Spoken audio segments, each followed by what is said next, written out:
Episode 22। Disclaimer दोस्तों, ये कहानी केवल एक काल्पनिक रचना है। ये केवल लेखक के द्वारा रची गई यह एक कहानी है। इसका वास्तविक जीवन से कोई भी संबंध नहीं है, लेकिन अगर फिर भी इस कहानी के नाम पात जगह या कोई दृश्य किसी वास्तविक जीवन से मिलते हैं तो ये केवल एक सहयोग है। कृपया आप कहानियों को केवल मनोरंजन की दृष्टि से ही सुनें, और साथ ही अगर आप इस चैनल हिंदी रियलिस्टिक स्टोरीज पर पहली बार आए हैं तो चैनल को सब्सक्राइब और वीडियो को भर भर लाइक करना ना भूलें। धन्यवाद। वकील के कमरे की मूक दीवारें वैदिक के भीतर उठ रहे तूफान की आवाज़ों से अनजान थीं। इतने दिन हो गए थे उसे भाग दौड़ करते, लेकिन आज तक वह ठोस कुछ कर नहीं पाया था। इस अपराधबोध ने उसका जीना मुश्किल कर दिया था। उसके माता पिता मानते थे कि कृष्णा जहाँ भी है सुरक्षित है, लेकिन उसका मन मानने को तैयार नहीं था। अपने वकील से बात करते हुए भी वैदिक की नज़रें टेबल पर रखी फाइल पर थीं, लेकिन मन कहीं और भटक रहा था। तभी अचानक उसका फ़ोन बजा। स्क्रीन पर एक अज्ञात नंबर चमक रहा था। वैदिक ने हल्का सा माथा सिकोड़ते हुए फ़ोन उठाया। हाईवे पर मिलो अभी, एक गहरी रहस्यमयी आवाज़ ने कहा। कौन हो तुम? पहले मिलो तो सब पता चल जाएगा। तुम्हारे ही फायदे की बात है। वैदिक कुछ पल के लिए ठिठक गया। ये कौन हो सकता है, और इतनी जल्दी मिलने की ज़रूरत क्यों? लेकिन उसके भीतर कहीं एक बेचैनी ने जन्म लिया था, जो उसे उस कॉल की अहमियत का एहसास दिला रही थी। उसने अपनी वकील की ओर देखा, हल्की हिचकिचाहट के साथ उठ खड़ा हुआ और बाहर निकलने लगा। हाईवे की ठंडी हवाओं ने वैदिक के चेहरे पर हल्की सी सिहरन पैदा की। वह उस कॉल की गुत्थी में उलझा हुआ था। उसके दिमाग में ढेर सारे सवाल थे। कौन बुला रहा है?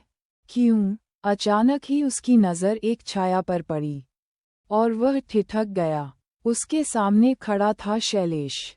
तुम? वैदिक की आवाज़ में हैरानी और अविश्वास दोनों थे।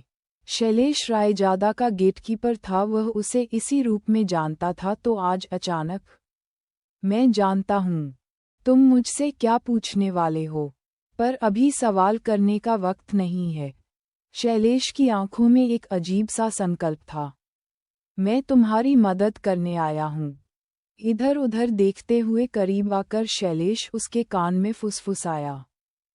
वैदिक के दिल में गहरी खलबली मच गई। मदद? किस तरह की मदद? शैलेश ने गहरी सांस लेते हुए एक फाइल उसकी ओर बढ़ाई।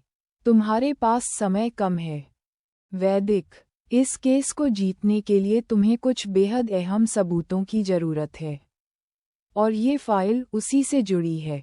वैदिक ने हिचकिचाते हुए फाइल को हाथ में लिया। उसकी उंगलियों ने जैसे ही उस फाइल के कवर को छुआ, उसके भीतर कुछ बदला सा महसूस हुआ। एक उम्मीद की किरण उसकी धुंधली होती लड़ाई में झिलमिलाने लगी।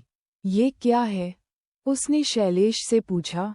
शैलेश ने हल्की मुस्कान के साथ कहा, श्रीमान रायजादा से जुड़ी कुछ बेहद जिसकी तुम्हें जरूरी जानकारियां। इससे तुम्हें केस में वो बढ़त मिलेगी जिसकी तुम्हें ज़रूरत है। वैदिक की आंखों में एक नई चमक उभर आई, लेकिन उसके दिमाग में सवाल अब भी बवंडर की तरह घूम रहे थे। तुम्हें ये सब कैसे पता चला, और क्यों तुम मेरी मदद कर रहे हो? कहीं इसमें रायजादा की कोई चाल तो नहीं? शैलेश की आंखों में कुछ अनकहे राज छुपे थे। समय आने पर सब बता दूंगा वैदिक। अभी बस ये समझ लो कि मैं तुम्हारे साथ हूँ, और अगर तुम ये केस जीतना चाहते हो तो मुझ पर भरोसा करना होगा। वैदिक कुछ पल के लिए उसकी आंखों में झांकता रहा। क्या वह वाकई भरोसा कर सकता था शैलेश पर, जो बिना किसी पूर्व सूचना के उसकी जिंदगी में आ गया था? लेकिन उस फाइल की मौजूदगी ने उसकी शंकाओं को धुंधला कर दिया था। आखिरकार उसने फाइल को अपने हाथों में कसकर पकड़ लिया। शैलेश, अगर तुम सच में मेरी मदद कर रहे हो तो मैं तुम्हारा एहसान जिंदगी भर नहीं भूलूंगा। शैलेश ने धीमे से सिर हिलाया। बस वक्त आने पर तुम्हें सब समझ आ जाएगा। और बिना किसी और शब्द के शैलेश अंधेरे में विलीन हो गया। वैदिक वहीं खड़ा रहा। फाइल उसके हाथों में थी।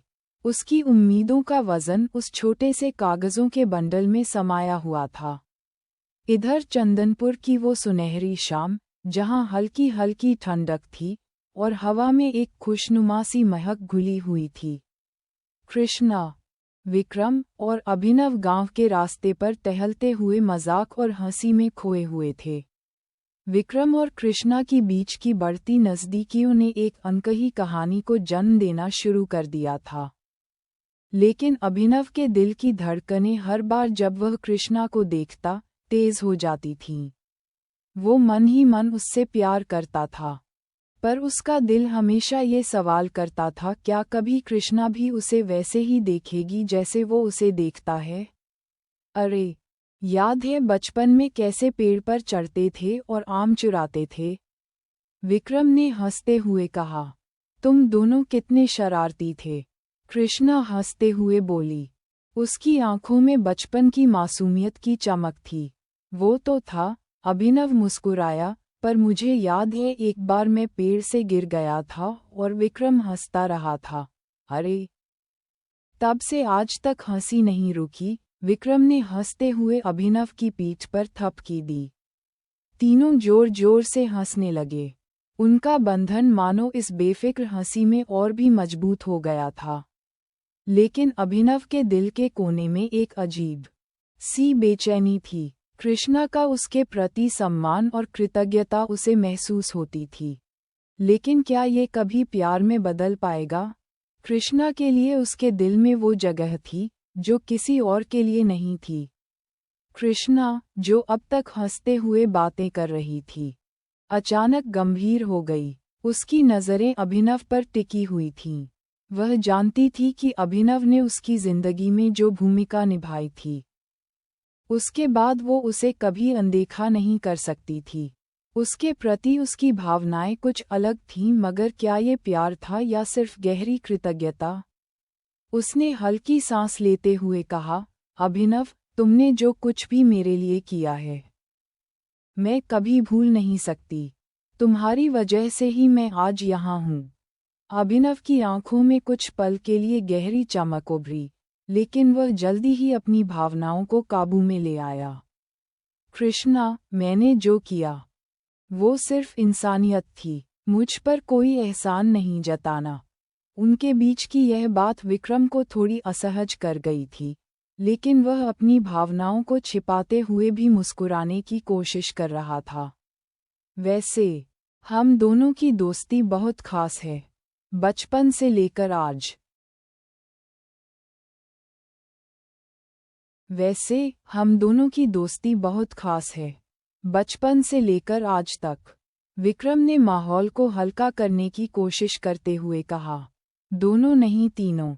कितने सेल्फिश हो कि मुझे तो भूल ही गए। कृष्णा ने हंसते हुए विक्रम को टोका तो तीनों ही हंस पड़े।